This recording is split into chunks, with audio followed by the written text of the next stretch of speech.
Inside Story Uganda, real source of political updates.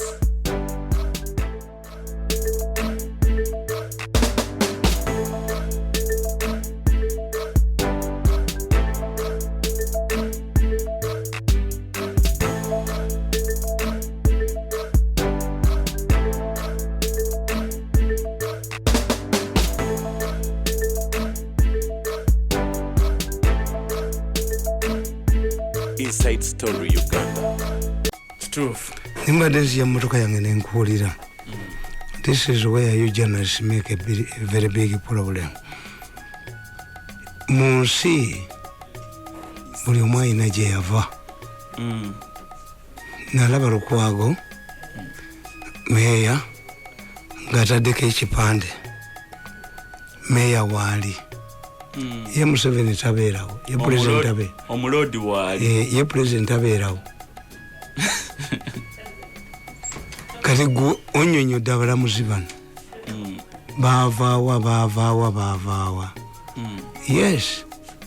Do you believe that the examiners who mark UNEB exams are not teachers?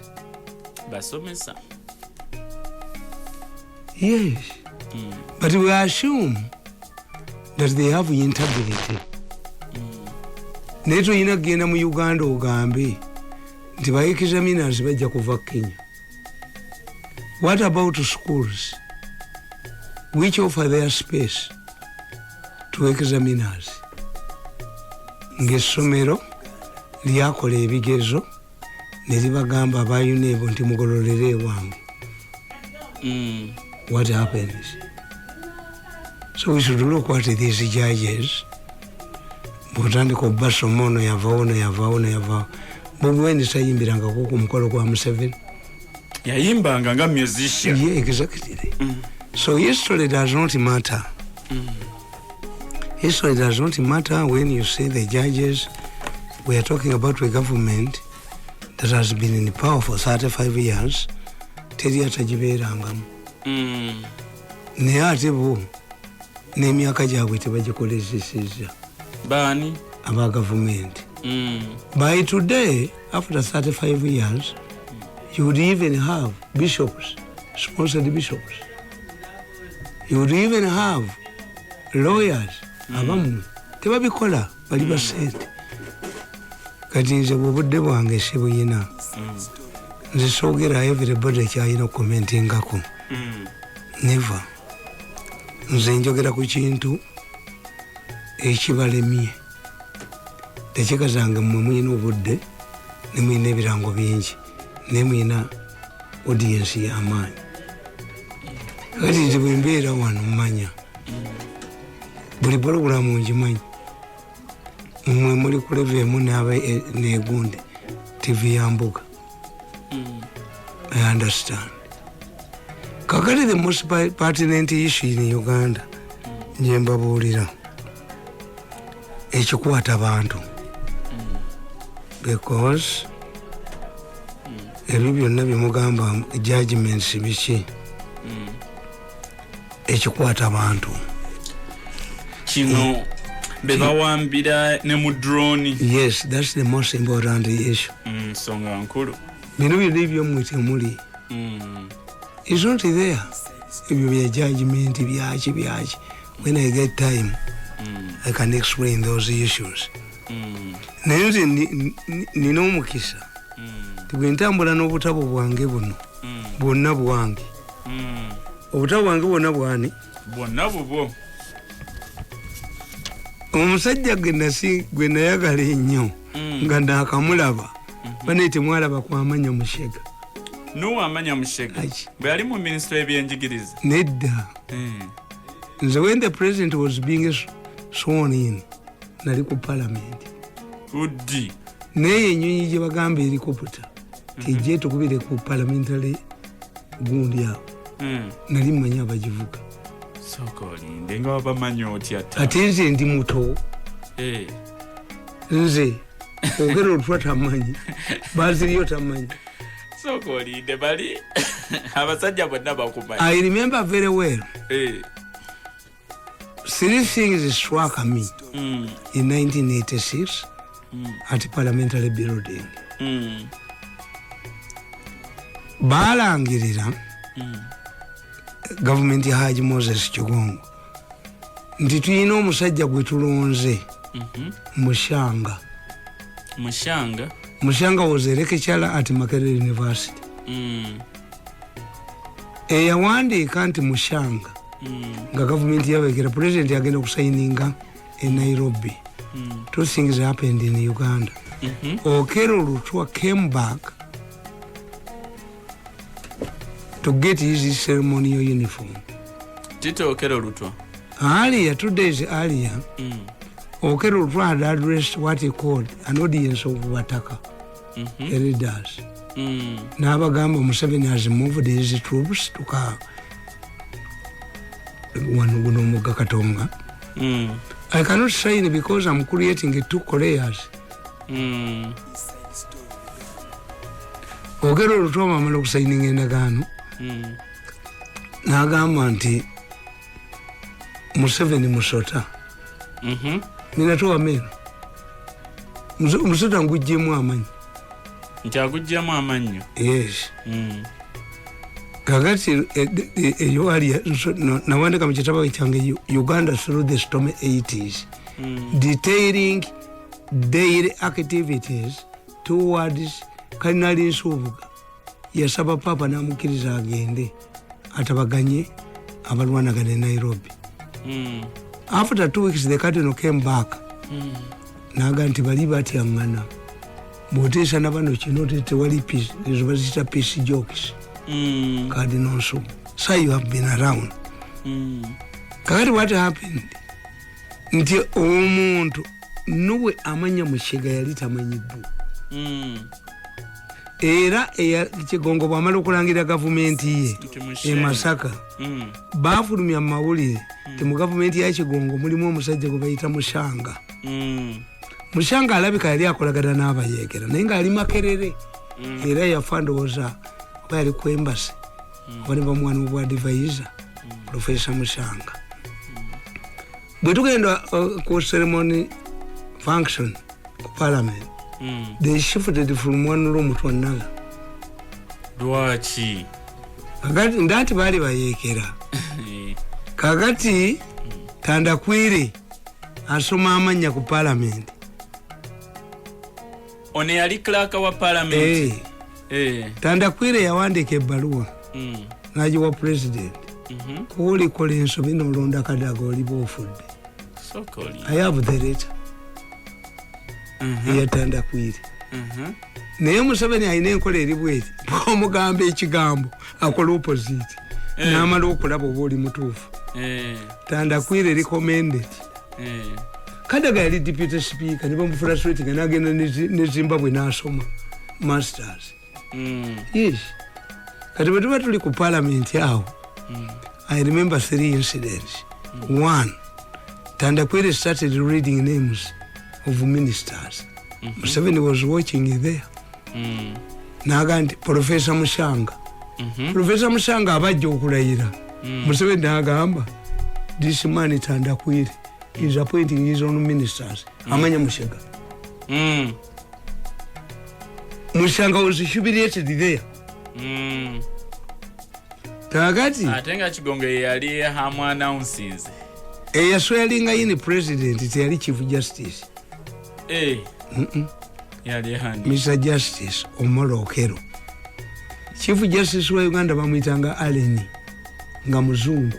Naye ng'envuma Museveni yavuma mu abazungu. How can you tell us that Lake Victoria was discovered by Speak? There were people here before.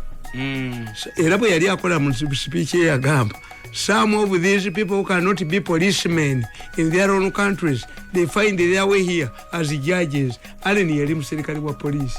Aleni teyalabika.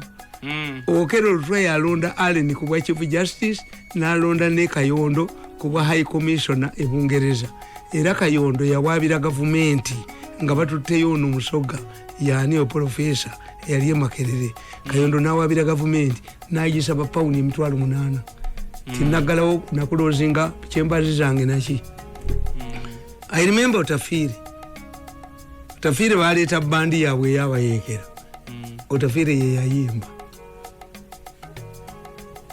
nga lwaki yayimba mwata kwanaka mwenga ndenga wendi kakati what I remember also nti Otafiri president bwamala okwogera n'agamba Otafiri go to Kigali Otafiri namugamba there is no flight to Kigali flight get a tank of fuel and drive to Kigali Museveni yagenda Congo ewa Mugutu okuwava President Museveni abava ku madala ayingire emmotoka ze ne bamukwata bani andi kakati afuuse president ate waliwo crisis ya nnaku 2 kyobola babawangula nga 25 Museveni n'agaana obwa president antiru ngena alasekiriza that's why we celebrate 26 I was there Nyata abamufe batuga nti olw'okuba lwali lugwa olunaku lw'Amini lweyawamba God yali akugamba ako kannemawo okutegeera wakati awo kati nze I remember very well n'ennyonyi gye baali baleese okutukubira awo ku parliament I remember mbimanyi bulungi kuba nze natandika okuwandika amawulire mu 8 1980 I was a reporter that's why I know all these people kakati mbagamba otugambye ne bamuwamba awo nti lwaki njagala Amanya Mushega Amanya Mushega yali musajja muzebu nnyo Amanya Mushega yali minister local government nga mu ministry nga Betty Bigombe ali mu prime minister's office ya Kiseka ne basalawo bajje containers mu Kampala bazitwale wali weziri kati Kiseka n'alya sente Amanya Mushega yakuba Betty Bigombe oluyi Amanya Mushega Amanya Mushega n'agenda okulambula amasomero nga minister of education n'asanga omusomesa atalina musipi n'ajjamu omusipi gwe n'agumuwa Amanya Mushega ate tamanyi abahaja tumukwaya bani Amanya Mushega nagenda naye and my newspaper at that time was the strongest newspaper kati Amanya Mushega n'abagamba baga batubye enkoko batubye eki Amanya Mushega n'asirika nabaga gwe bakubye eki nga tebikwatagana na bino Amanya Mushega kakati Amanya Mushega yagamba history does not repeat itself. It's only fools who repeat the mistakes other fools made earlier in the past. Amanya Mushega yali minister of education. Nagende Makerere. Kwaliyo Professor Senteza Kajubi. Senteza Kajubi waliyo Professor Livingstone Walusimbi. Batandise ebya Buganda. Gondi baba itanga bati bazukulu ba Buganda sima ebikibe babitandike Makerere. Kagati obani yakyale Makerere. Oba Kabaka yakyale Makerere. Senteza Kajubi n'afukamira. Amanya Mushega, this man is unfit to lead a national institution. Amanya Mushega twamufiirwa nnyo. Singa Amanya Mushega at that time bamutwala ku secretariat. Naye Amanya Mushega ekyamukuba nga minister of education baleeta core schools biyingiramu ebyeddiini nga core schools esinga obunjazi w'abakristaayo abakatoliki gundi n'amubetenta bishop we ono yakawumula ow'embalaba nze mbadde n'abasajja bano for a very long time but they don't know me. Many of them forgot me, tebamanyi. They don't know me. Kakati Amanya Mushega yagamba history does not repeat itself. It's only fools who repeat the mistakes earlier fools made in the past. Kati kamba bulira ngenda basomera butabo busatu nebe tudiringa kuba we have an hour mukuba ebirango mukola kine bakanti ebirango tax over tax these ebirango you don't pay me anything ebirango ebyemitwala atano biteka ku million mu badduke mu mawulire 40% must be ebirango 60% ebagonda kakana bagamba eno situation egwanga liddayo emabega BIZEMU egwanga is a human being Bobuza baby nti olimere ebirevu.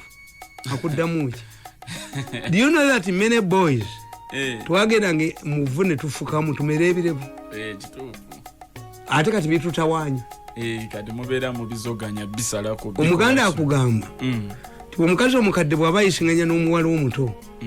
Omuwala omuto amugamba nti vamuse kufumisa ebbeere. N'amugamba nti waayi. N'eri yange lyaliko etto. Kakati a situation emerges. Kakati bw'otunulira history ya Uganda. We are in 1983. I'm telling you. Tuzzeeyo mu 1983 situation nga bwe yali. The situation Obote failed to solve. Naba neyinza obbalemu. Failure to solve a simplistic solution. Ebyo byokwata. That's my topic of today. Kana katabo nakawandika ddi. Bagamba mbuwandiikirawo. Namboze yagamba bwabuwandiika ku wakawandika nga 19 July 2012 bakayita The Invisible Hand. Invisible Hand nalinda byembabazi. Wali olabye embabazi? Nali maze okulaba mbabazi. Kakati nakugamba. It is a known political science principle that a setback is good and success after success is bad. When you suffer a setback, you go back and ponder over it, leading to a solution. However, success after success creates confidence, and one takes many important things for granted. In politics, an institution like a state must operate like a living thing. It must assimilate, adapt, and discard. Religious institutions know this very well. However, for any religious institution to survive, the changes should not erode or undermine the core values. Otherwise, it turns into something else. If a woman applies cosmetics to the extent that her husband does not recognize her, then the cosmetics have not achieved the objectives. The role of cosmetics would be to provide more beauty, but at the same time retain the original features of the woman. Setbacks help to awaken up people. They are like warning bells in a car or barking dogs. If one responds in time, the damage done is little. However, if the organization rejects or ignores the warning bells, then the enemy is up the organization. Even where their treatment for a particular disease, early detection is very important for its treatment. Like human beings, political organizations are attacked by their enemies on a daily basis. It's the level of early detection of an organization that saves it from its enemies. The institution should create an early warning mechanism, which is intelligence, as well as a quick response service delivery. In order to survive, political institutions suffer from what we call political inertia. They develop weaknesses. They're like human beings who have to observe a high level of hygiene to avoid falling sick. Furthermore, political institutions are like human beings who must ensure self-preservation. Once a human being succumbs to death, which ends its living cycle. If a political institution loses political preservation, it dies like a human being whose defense systems succumb to diseases. Finally, and more importantly, political organizations like governments must have detective systems to check the internal enemies and external ones. Intrigue is a very important weapon that internal enemies use to sabotage or destroy a political organization. Okitegedde? Okwata abantu kyaliwo mu 86. mu 83. But what assures me, many people say, nze njagala nnyo Museveni, but I've observed nti look, ADF yawambako Mpondo negichupayinga for 7 days. Museveni picked his K-47, commanded the operation. Gwali mwaka ki. Ngendo obuzaba sajja ba State House fa abaliyo. Wasigadde bakeya abakadde. Tozande na Busai. Busai teyaliwo yali mu Vice President's Office. Balaleko. Museveni yagenda gulu ne yebakayo for how many years. Twagenda okuddekanga n'embwate zikyatutegeera amalevu gali bwega. Ona Pitu yali aganya ogenda mu training ng'abeera Balaleko. Koni jali. Batta abakazi wano. Museveni picked his chair n'agenda Entebbe. Yatwalako Kayula. Olaba Kayula agenda naye. Olaba ko Tumukunde Minister Security ng'agenda naye. He talked to the feasants. Abakazi baddamu batta. Nabine ebyokwata abantu bigenda kugwa. The problem is in Jati. Ebyokwata abantu biri mu Jati. Biri mu Jati. Era naweereza General Narweso message. Simanyi oba yagisomye. Nemugana Narweso, you've made a very big mistake. The army has a spokesperson. Why do you say that Mubayina? Mubayina obamanyi obungi gwe. Narweso agantu bayina be bakutte. As who goli ku State House kitegeeza Museveni yakulagidde. I sent a message to her. Leave this woman omwogezi w'amagye ayogere. Yes. But if you come up gwe to overrule the other woman, then it has shifted from the army. Kiri mu State House. Kiri mu State House. I think she didn't believe that it was me. Yeah. I'm not a bad man. I'm an asset of this state, this government. That's why njagala kwebaza aba security. All of my residences are protected. Ate na Chinyonge domaye ntula nabo. Kati nga wane wazana we nasoze. One is a Mugisu, another one is a Munyankole, another one is a... Why do they sleep outside to protect the Muganda who comes from Lakai? Erono gundi ono simanyi ono Lokecho. Lokechi. Yagambye nti abaserikale mbakuume bulungi. Nze buli maka gange galimu ennyumba y'omusirikale. Era olw'okuba wano waliwo space ntono ate ng'emmotoka zange nnyingi. To create space for these soldiers, I had to buy a mobile tent myself. Tebayinza kusula bweru bakumaani.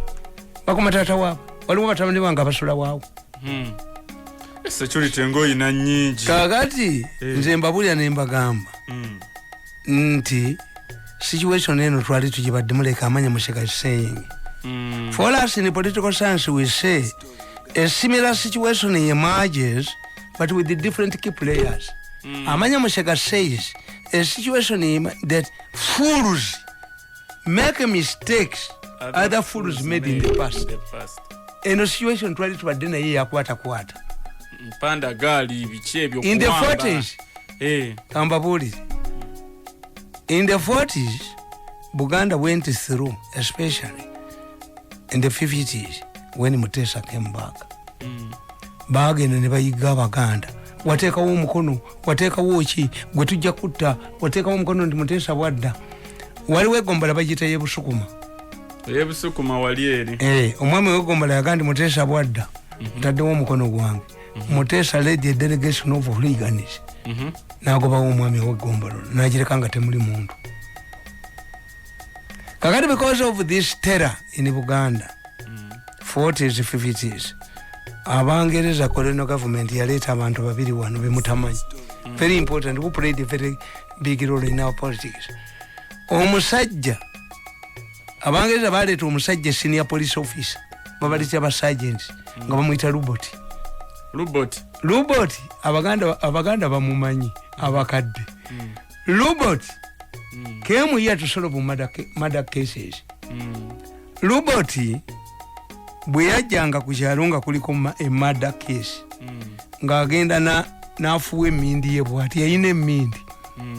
nazibiriza amasede kikasala robot nafuwa emindi naye nga bakuntumye emmotoka baziyitanga tendo oba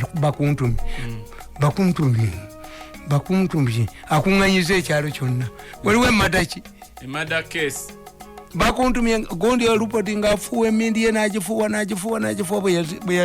bwe yazibula bwati amaaso arashi that one and that one soka olinde kati nga bafunye mu kuzibirizaawo n'okufuuwa yajjanga ayina information Robert nga bw'abatwala he comes back at the following day n'abaga nti abo be batta Robert mumubuuze mu 60s mu 50s a man called Robert who was brought here by the colonial government to solve murder charges murder cases kati oyo mwawulira wana ne mu 7 agenda n'atuula n'akatebe k'entebe Robert bwe yakolanga yagenda ng'okujja information nga yagifunye yonna kati abaddugavu ne bagamba nti omuzungu ayogeza omuzimu gw'omuntu atya anti bo balowooza kati mu Buganda buli lwolabanga omuntu nga bamusse ne bajjamu olulimi kyava ku luboti ti omulambo gujjeemu olulimi guleme kwogera yaguse gukyava ku luboti